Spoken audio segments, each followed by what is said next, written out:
Good day, legends. Welcome to Aussie Pulse, where we bring you the real stories shaking up Australia. If you're new here, don't forget to hit that subscribe button and ring the bell icon so you never miss out on the latest headlines. Now, let's get into the absolute chaos that just unfolded in Parliament. This one's got everything: fiery debates, accusations of racism, and even a senator storming out in protest. So, here's the drama. Independent Senator Fatima Payman has found herself in hot water after making comments about Iran that sent shockwaves through the political world. At an event hosted by the benevolent Iranian Women Association for International Women's Day, Payman defended Iran's treatment of women, calling the country an incredible place for them.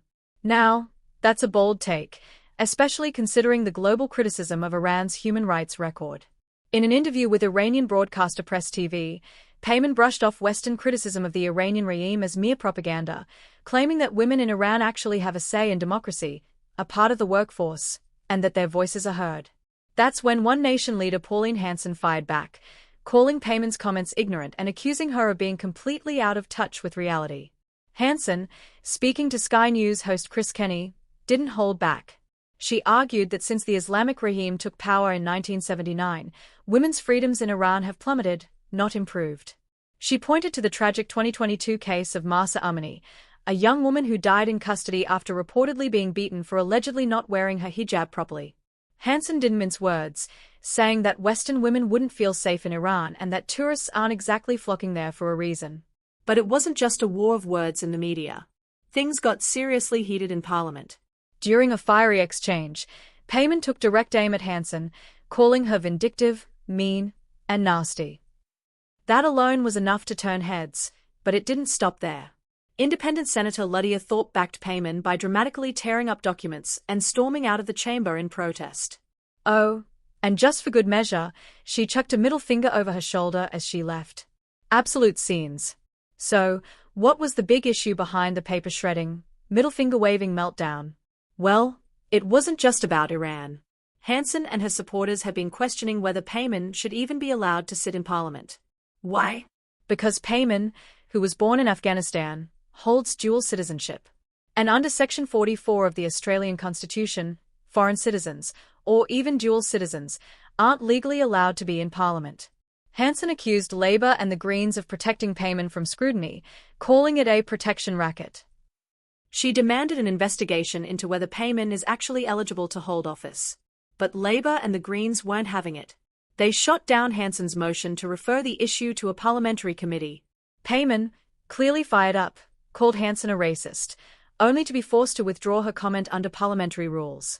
But before she backed down, she delivered one hell of a mic drop moment, calling out Hanson for her previous comments about Senator Mehreen Faruqi.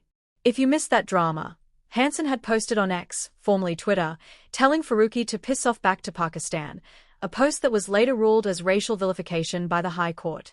Payman didn't hold back, saying, "You're not just vindictive, mean, and nasty. You bring disgrace to the human race." Ouch. Now, regardless of where you stand, you've got to admit, this was one of the most explosive exchanges we've seen in the Senate in a long time. But it's also opened up some serious questions about racism in Australian politics. Thorpe, in a press conference after the blow-up, didn't mince words either. She called Parliament a toxic workplace for anyone who isn't white and said that stronger anti-racism measures need to be put in place. She backed a new report from the Race Discrimination Commissioner, which recommends that all MPs and their staff undergo cultural safety and anti-racism training. According to Thorpe, there's no real accountability for racism in Parliament, and if you call it out, you're the one who gets shut down, silenced, and gaslighted. And that's where this debate takes an even bigger turn. Because, let's be real, this isn't just about Hanson versus Payman. It's about the broader issue of how people of colour, First Nations Australians, and migrant communities are treated in politics. The Jenkins Review, which looked into workplace culture in Parliament, made it clear that there's still a massive problem with discrimination and exclusion. And this latest Senate showdown only adds fuel to that fire. But let's bring it back to the core of the debate. Was Payman's take on Iran way off the mark?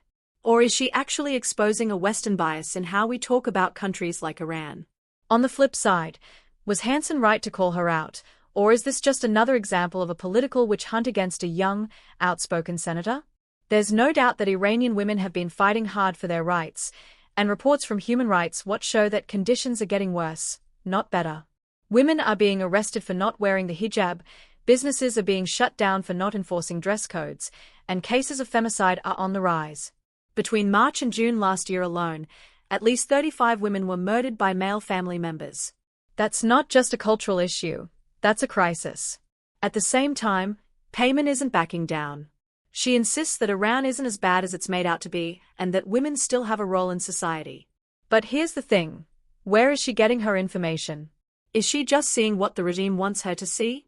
Because, let's be honest, authoritarian governments are known for controlling the narrative. One thing's for sure, this debate is far from over. Parliament is still buzzing over what went down, and the fallout from this is only just beginning.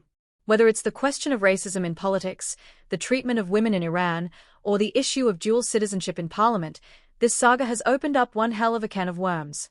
So, what do you reckon? Did Payman go too far? Or is Hanson the one in the wrong? Let us know in the comments. This is a debate that every Aussie needs to have. And hey, if you stuck around till the end, you're a legend. Make sure to like, subscribe, and hit that notification bell so you don't miss any of the big stories we break down here on Aussie Pulse. Catch you in the next one.